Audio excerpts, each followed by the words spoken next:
March is celebrated as Women's History Month in the United States, Britain, and Australia, a time to honor women and recognize their impact on society throughout history.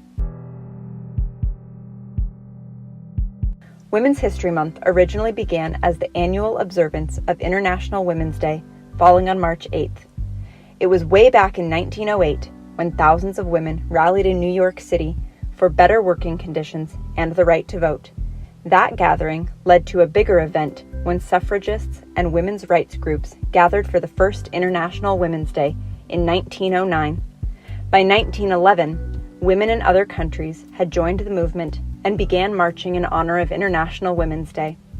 In the United States, the observance came to the fore in the late 1970s when a feminist group in Santa Rosa, California, noticed a lack of women's achievements being taught in school curriculums. The group of women set out to change that. Their voices would eventually reach the White House. Their timing coincided with a formal worldwide recognition of International Women's Day by the United Nations in 1975. 2 years later, the World Organization deemed it an international holiday. The movement grew, leading President Jimmy Carter to establish a National Women's History Week beginning on March 8, 1980. States started to recognize and honor women throughout the whole month. By 1987, Congress had passed legislation officially establishing March as Women's History Month.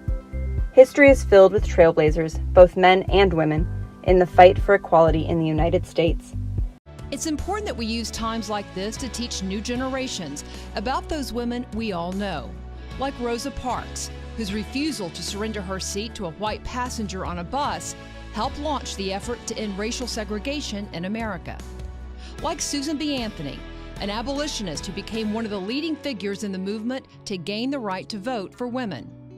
And like Claire Booth Luce, the first American woman appointed to a major ambassador post. This month also gives us an opportunity to learn about those women whose names we don't know as well.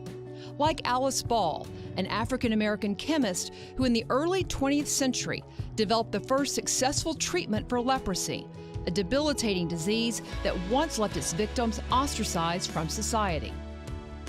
And like journalist Nellie Bly, who posed as a mental patient in 1887 to go undercover in a women's mental asylum in New York City to expose the terrible conditions patients were subjected to.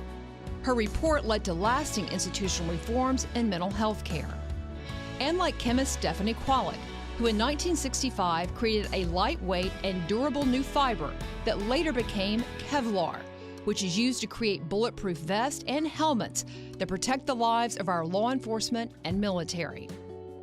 Betty Friedan, author of The Feminine Mystique, founding National Organization for Women in 1966. Hillary Clinton becoming the first female nominee for president by a major political party. And this year, Kamala Harris, sworn in as the first woman and first woman of color vice president of the United States. Women have invented new medicines, fought as heroes on our battlefields, and enforced the laws in our communities. They led in the effort to end slavery. They have created businesses and built hospitals, and they fought to secure their own right to vote. Women have played pivotal roles in building this country. The United States wouldn't be the economic superpower and the world's beacon of liberty without their contributions. On the home front, on the war front, and in the workplace, women have served and shaped our great nation. That's why Women's History Month is such an important opportunity for us to pause and honor their profound contributions. As we recognize them, let's also honor the everyday women who make our families, communities, economy, military, and nation so strong.